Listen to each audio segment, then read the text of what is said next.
Namo Vishnupadaya Krishna Preshtaya Bhutale Srimate Bhaktivedanta Swamin Iti Namine Namaste Saraswati Deve Gauravani Pracharine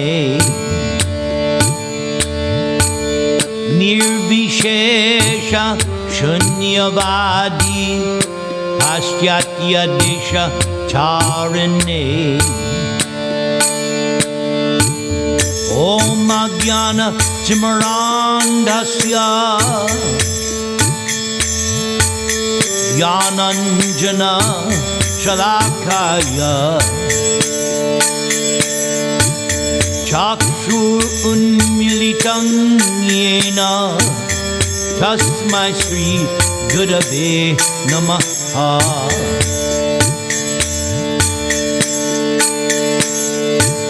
Sri Krishna Chaitanya Prabhu Nityananda Advaita Gadadhar Srivasadi Gaur Bhakta Vrinda Hare Krishna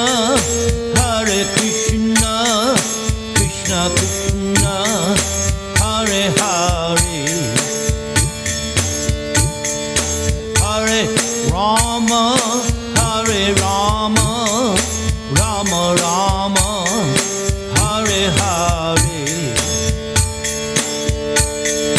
Hare Krishna Krishna Krishna Hare Hare Hare Rama Rama Rama Hare Hare Hare Krishna Krishna Krishna Hare Hare Hare Rama Rama Rama Hare Hare Hare Krishna Krishna Krishna Hare Hare Hare Rama Rama Rama Hare Hare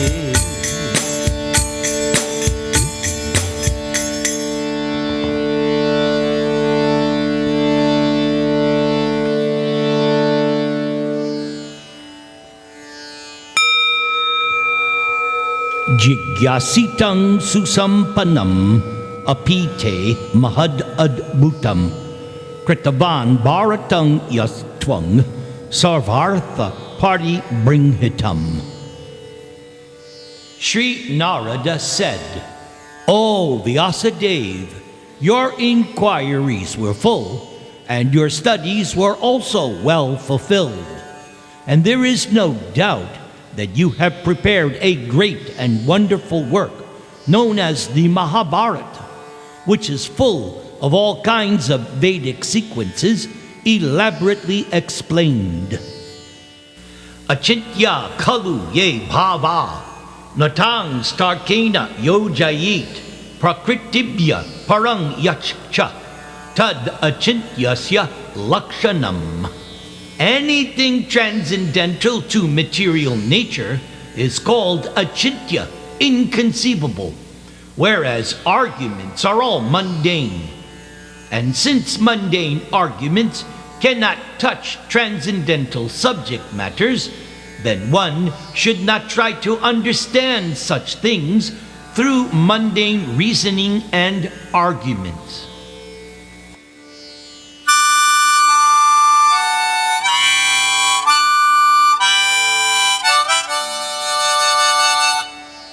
Om Namah Bhagavate Vasudevaya.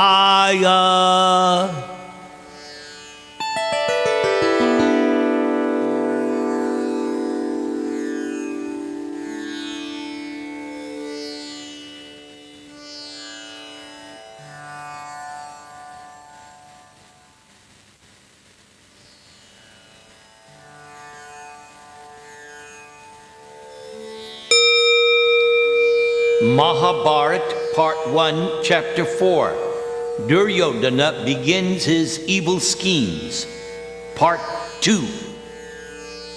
Besides Gandhari's 100 sons, Dhritarashtra had conceived another son by a servant maid who had waited upon him during his wife's lengthy pregnancy. Unlike his half-brothers, this boy, Yuyutsu, felt no envy or antagonism toward the Pandavas. One day, Yuyutsu secretly informed Yudhishthir that Duryodhana, who had been deeply disappointed to see that his plan to kill Bhima had failed, had again cooked a large quantity of the deadly Dhutura poison into Bhima's enormous meal. Bhima laughed when he heard the news. Having drunk the Naga's celestial elixir, Bhima had no fear of Duryodhana. He sat down before him and cheerfully consumed the entire quantity of poisoned food. Duryodhana was amazed to see that Bhima was not in the least affected. Duryodhana gazed at Bhima with open hatred. Although the Kaurava princes detested the Pandavas, Bhishma and Vidura loved them and would spend much time with the 5 virtuous and gentle princes. Bhishma had been especially fatherly toward them since the time they had arrived from the forest. Bhishma had been fond of Pandu, so now he felt the same fondness for Pandu's 5 sons. The boys reciprocated Bhishma's love, serving him in various ways. The Pandavas were also favored by their military teacher, Kripa. Kripa was the noble-minded son of a Brahmana who had adopted the warrior's profession. He told the princes his history. Kripa's father was a rishi named Gautama, who had been engaged in fierce austerities and the practice of weaponry, for which he had an affinity. Gautama's asceticism and martial skills were so great that even Indradeva feared the rishi might exceed him in power and thus usurp his position as king of heaven. Anxious Indra therefore sent a beautiful Apsara, a heavenly nymph, to divert Gautama from his asceticism. When Gautama saw the semi-clad Apsara before him, he lost control of his mind, and semen fell from his body. It landed in a clump of grass, and from it 2 children were born. Gautama fled after seeing the Apsara, not realizing that miraculously he had sired the 2 children. And soon after he left, some of the king's soldiers found the 2 babies and brought them to Hastinapur. Sometime later, Gautama, understanding everything by his mystic power, came to the city of Hastinapur and explained to the king what had happened. The rishi taught his son all of his military skills, and in time, Kripa became the teacher of the 5 Pandava princes. Bhishma was pleased with the teachings of Kripa, and the boys were becoming highly adept at weaponry. But Bhishma wanted them to learn the secrets of the celestial weapons as well, so that they would be unmatched in warfare. Kripa did not have this knowledge, so Bhishma had therefore been searching for a suitable teacher to take the princes further in military training. But none of the teachers he had seen had impressed Bhishma as qualified to train the princes. Then, one day, the boys ran to Bhishma with a strange tale to tell. They had been out playing ball in the woods. The ball fell into a deep, dry well, and the princes could not recover it. And as they stood by the well looking at one another in embarrassment, a dark man approached them. He was a Brahmana. He appeared emaciated and poor, but with a bright effulgence and glowing eyes. The princes surrounded the Brahmana, asking if he could help them. Smiling a little, the Brahmana said, "Oh, shame upon your prowess as warriors. What use is your skill in arms if you cannot even retrieve a lost ball? However, if you give me a meal, I shall recover the ball as well as this ring I am wearing." The Brahmana then took off his ring and threw it into the well. Yudhishthir said to him, "O Brahmana, if you can recover the ball and the ring, then, with the permission of Kripa, we shall ensure that you are maintained for your entire life." The Brahmana took a handful of long grasses and said, "Now watch as I invest these grasses with the power of weapons, and with these I shall pierce the ball and bring it to the surface." The Brahmana then chanted mantras and threw the grasses one by one into the well. The first one pierced the ball, and each subsequent blade he threw stuck into the last one to form a long chain.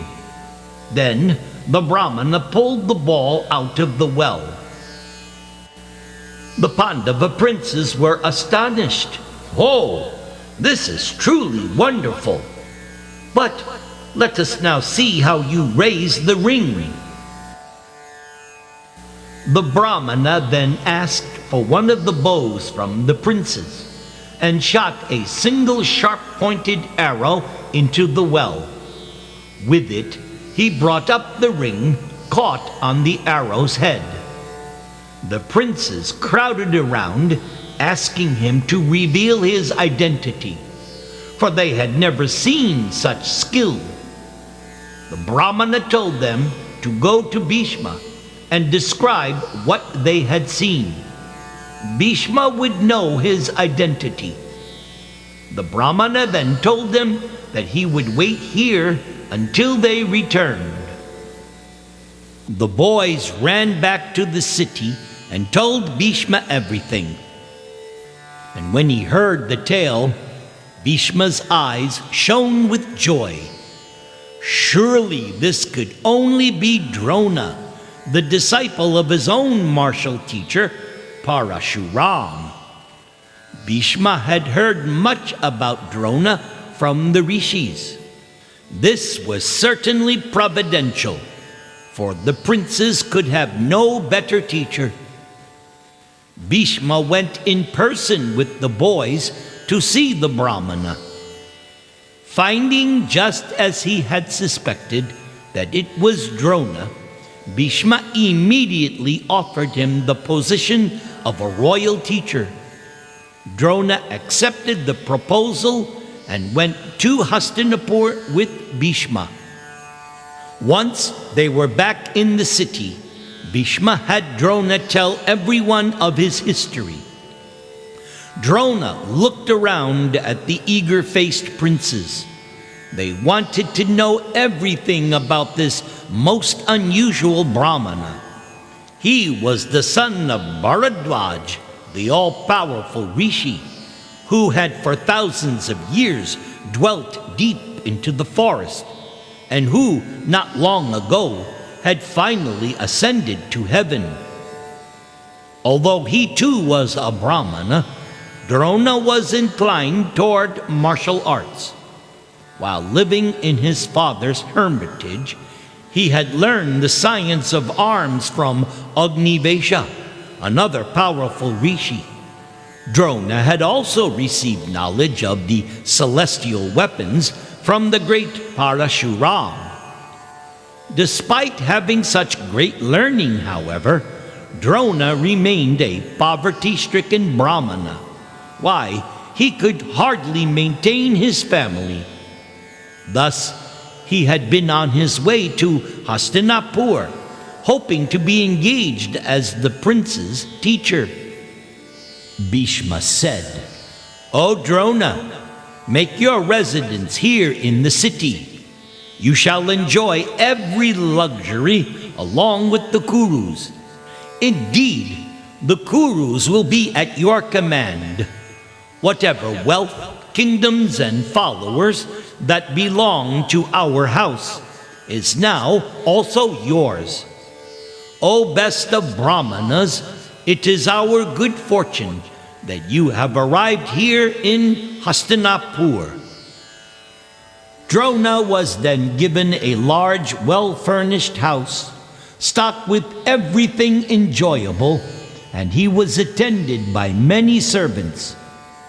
Drona then brought his wife and son to Hastinapur to live among the Kurus with him, and Drona accepted both the Pandavas and the Kauravas as his disciples.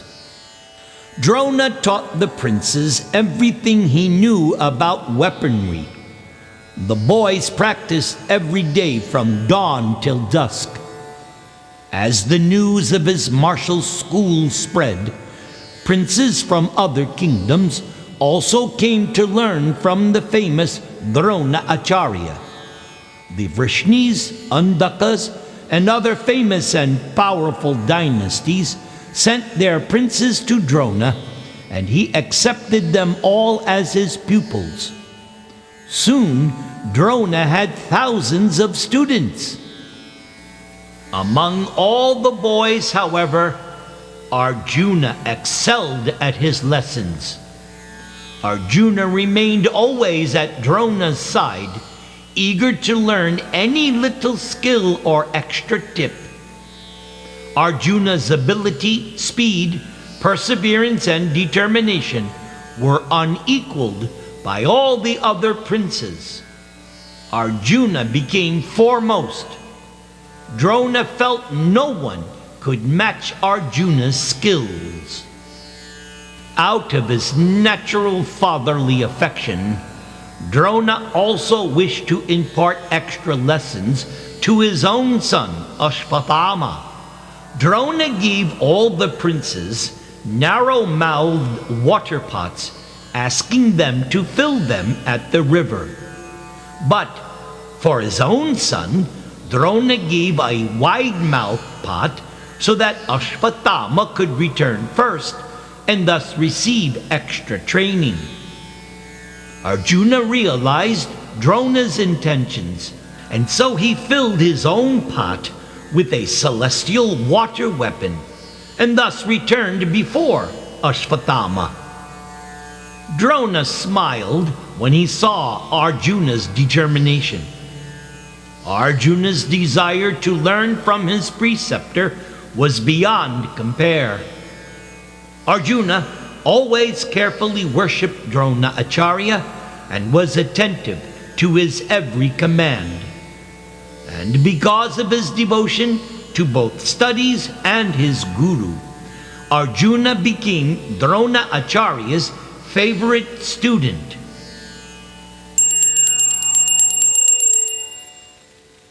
Once, when Arjuna was eating at night, suddenly the lamp blew out. It was pitch black. Arjuna continued to eat as if nothing had happened. And as he did so, he realized that simply by habit, he was able to place the food in his mouth, although he could see nothing in the darkness. Arjuna then began to practice with his bow and arrows in the night, aiming at invisible targets. When Drona saw this dedication, he was overjoyed. Drona told Arjuna, "I shall make you unmatched upon this earth. No warrior shall be your equal." Drona Acharya then taught Arjuna how to fight on horseback, on an elephant, from chariots, and on the ground.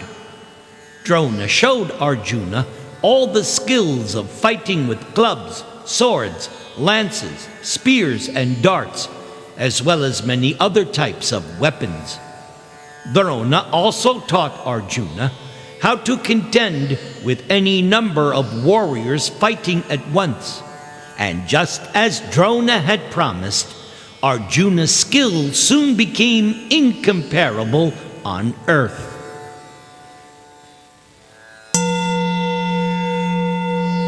One day, a prince of the Nishada tribe of forest dwellers asked Drona to teach him. His name was Ekalavya. Drona replied that his school was only for kings and princes. Ekalavya went away dismayed and disappointed. Strongly desiring greatness in military science, Ekalavya practiced alone in the woods. He built an effigy of Drona, worshiping him daily, praying to him for skills at weaponry. Gradually, Ekalavya became an expert archer. Once, as he was practicing, a dog began barking loudly, thus disturbing him. Immediately, Ekalavya released 7 arrows, even without seeing the dog, thus sealing the animal's mouth. But it so happened that Arjuna and his brothers were also in the woods at the same time, and they saw the dog with its mouth closed with arrows.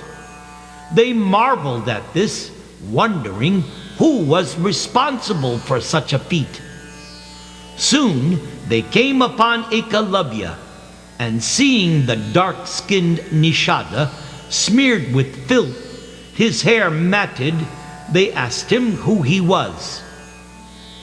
"I am Ekalavya of the Nishada race, and I am a disciple of Drona. I practice alone in these woods with a desire to become the best of archers." Now, Arjuna was seized with anxiety. This boy posed himself as the disciple of Drona, even though he had been rejected by Drona. It was completely against all religious principles. No one should claim to be a disciple of a guru unless accepted as such by that teacher. and Ekalavya had even flouted his so-called guru's order. Drona had told Ekalavya that he could not be his student. The Nishada clearly had no devotion to Drona, despite his outward show of dedication, because he did not accept the order of Drona. So, how then could he be allowed to present himself as the disciple of Drona Acharya, and practically his best one at that? His skills were astonishing, but they had been gained by disobedience. So Arjuna went at once to Drona to inform him. Bowing at Drona's feet, Arjuna spoke, "O Master, embracing me to your bosom, you told me that I shall be the best of all your students. By your grace, this has become true. But now I see that you have another disciple, the mighty Nishada prince Ekalavya, whose skills approach mine. This warrior practices alone in the forest, worshiping your holy feet. Has he become my equal?" Drona was immediately perturbed. He remembered dismissing Ekalavya, and so he could understand Arjuna's intimations and anxiety. After thinking for some moments, he replied, "Come with me, Arjuna. Today we shall see what caliber of disciple is this Ekalavya." Drona went at once with Arjuna into the woods. When Ekalavya saw them approaching, he fell to the ground and touched Drona's feet. Then Ekalavya stood before Drona with folded palms and said, "My lord, I am your disciple. Please order me as you will." Drona looked with surprise at Ekalavya and the effigy he had created. He recalled the day the forest prince had come to him but had been turned away. Drona was now angry that Ekalavya was claiming to be his student. The Kuru preceptor had not desired to impart any martial skills to Ekalavya, for generally the lower caste tribespeople lacked the virtuous qualities of royalty, and they did not follow the Vedic religion. So to give a low-class man great martial power could be dangerous. Drona had been especially concerned about Ekalavya, as the Nishada tribe did not cooperate with the Kuru's virtuous rule. So Drona would never accept any prince into his school if that prince belonged to a race antagonistic to the Kurus. Drona just stood there thinking for some time. His initial assessment of Ekalavya had obviously been correct. The Nishada had shown himself to be lacking in virtue by falsely posing as his disciple. Clearly, he desired only to be great, known as a student of a famous teacher, but not to actually obey him. Smiling a little, Drona then said to Ekalavya, "O hero, if you really wish to be my disciple, then you must give me some dakshina. For the disciple should be prepared to give anything to his guru. Therefore I ask you to give me your right thumb." Drona knew very well that this was asking quite a lot from Ekalavya, for the loss of his thumb would impair his skill at bowmanship. But if he wanted to be known as Drona's disciple, he could not refuse. Drona also wanted to show that one cannot please his teacher and achieve perfection by dishonest means. So by taking Ekalavya's thumb, he was also removing any threat he or his race might pose to the Kurus. Drona looked expectantly at the Nishada prince. Immediately, Ekalavya took out his hunting knife. Although he had been unable to accept Drona's initial order, the prince did not want to be considered at fault for failing to give dakshina to his guru. And Ekalavya knew that all of his knowledge and skills would be nullified if he refused Drona's request.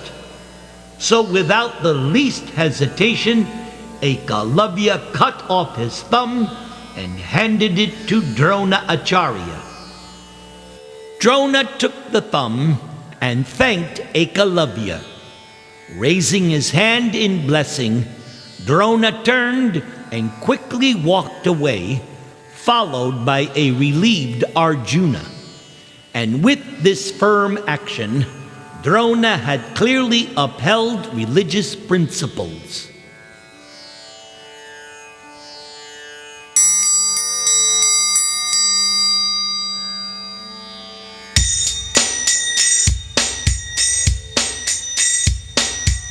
Namaste Narasimhaya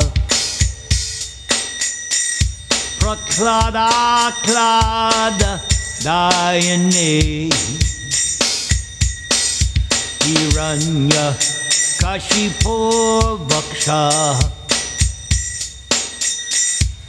Shilatanka Nakalaye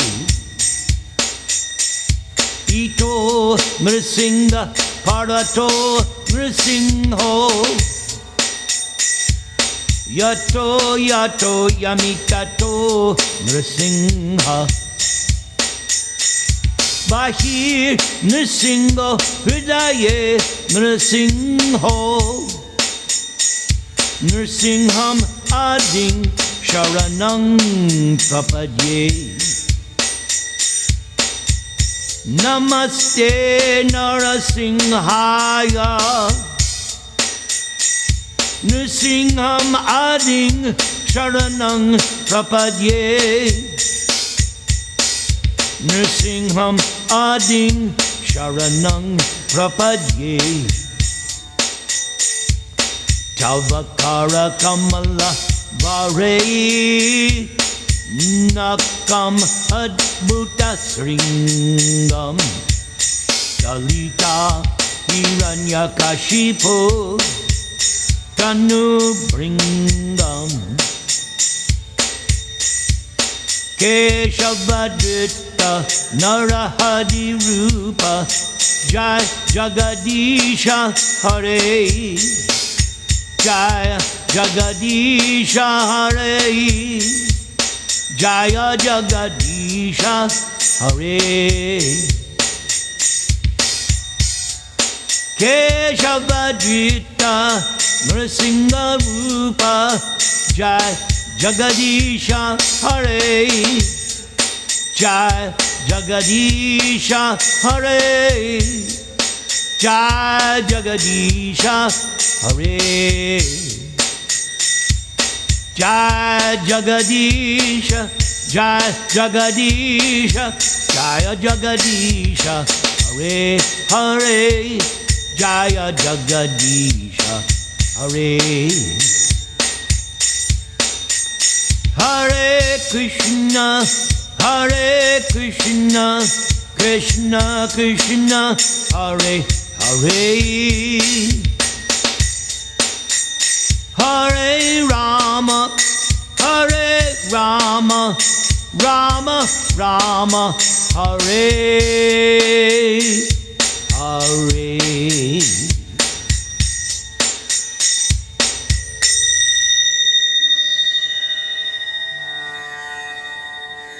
Om Namah Bhagavate Narasimhaya Namaste Jase Avir Bhava Vajranakha Vajradangshtra Karmashayan Randhaya Tamo Grasa Om Swaha Abhayam Atmani Bhuyishta Om Shraun.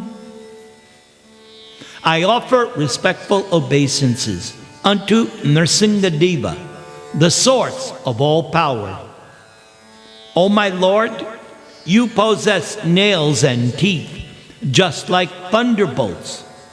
Kindly vanquish our demon-like desires for a fruitive activity in this material world. Please appear in our hearts and drive away our ignorance, so that by your mercy we may become fearless in the struggle for existence in this material world.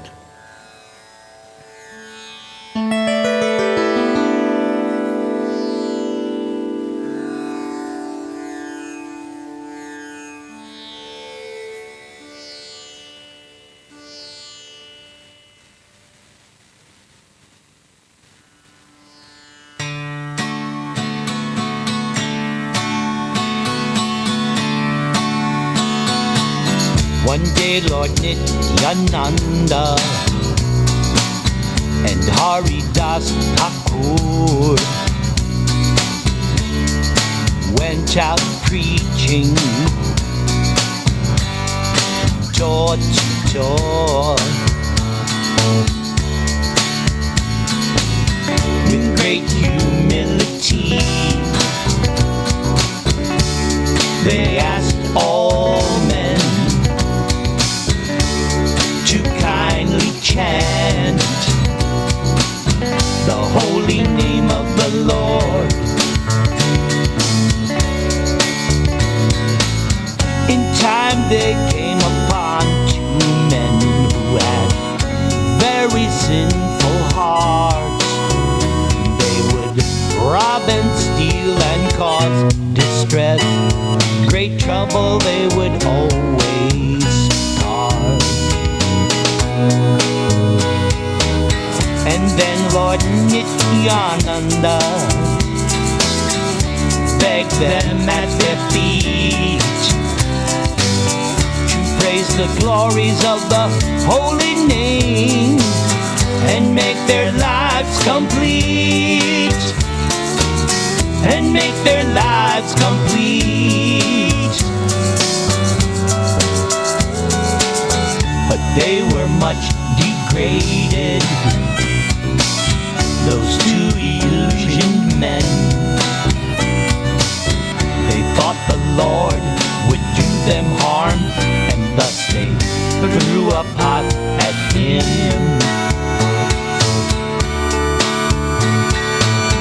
Within a moment's notice, Lord Chaitanya did appear, and with his weapon he was ready to kill. Those two men were filled with fear. But Nitai begged for mercy. Please save these fallen souls. You've only come just to save all men. Please don't forget your goal. Please don't forget your goal. And with that Lord Chaitanya, his hand he did retreat. He told the men they must never sin, and they surrendered at his feet. Hare Krishna, Krishna Krishna, Hare Hare,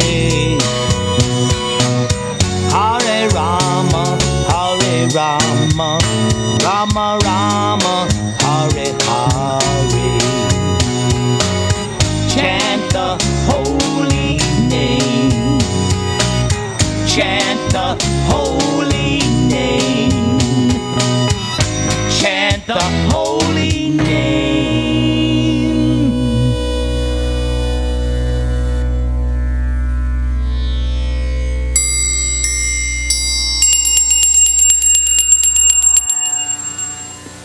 Jagai and Madhai are the 89th and 90th branches of the Chaitanya tree, and they were the greatest recipients of Lord Chaitanya's mercy. These two brothers were witnesses who proved that Lord Chaitanya was rightly named Patita Pavana, deliverer of the fallen souls. It is said that these two brothers were formerly doorkeepers in Vaikunta named Jai and Vijay, who later became Hiranyaksha and Hiranyakashipu, then Ravana and Kumbhakarna, and finally Shishupal and Dantavakra. Jagai and Madai were born in Navadvip in a respectable Brahmana family, but they became addicted to all kinds of sinful activities, adopting the professions of thieves and rogues, thus becoming implicated in all kinds of undesirable activities, especially woman hunting, intoxication, and gambling. And by the order of Lord Chaitanya, both Nityananda Prabhu and Haridas Thakur used to preach the cult of Krishna consciousness door to door. And in the course of such preaching, they found Jagai and Madhai, two maddened, drunken brothers, who, upon seeing Nityananda and Haridas, began chasing them.